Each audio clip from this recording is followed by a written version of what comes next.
Okay, well, welcome. So this is just a video to try to help with the problem from yesterday with the degrees of freedom. So this, just to be clear, we're dealing with the, whoops, I don't want to do that. I'm going to get it to zoom in. There it is.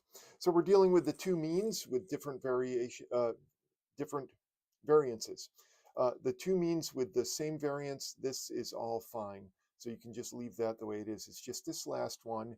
And it turns out that, as I mentioned in the email, that I had made updates last semester, and then I unupdated those updates because I got scared because I remembered how terrible things were, and then have the same problem this semester. So I don't know what we landed on at the end of class for this particular formula, but everything here is correct.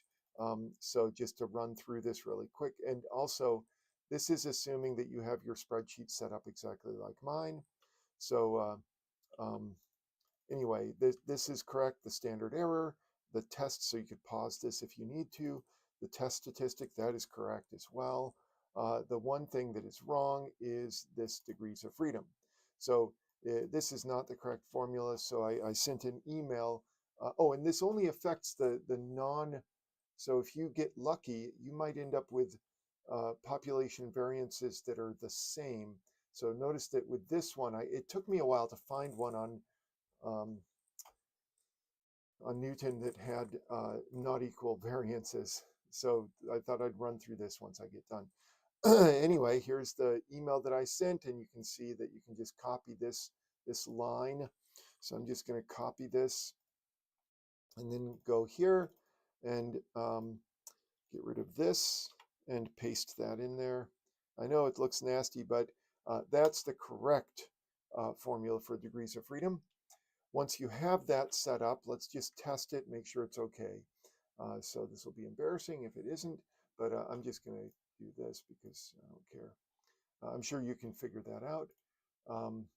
So once again, you're checking the population variances are not equal. That's the one that we're going to use. If they're equal, then you're going to use the other spreadsheet, which is it's fine. Okay, so we're going to copy this to clipboard, stick it in here somewhere. I guess I'm going to stick it in, whoops, into this particular spreadsheet, and then I'll go ahead and compute.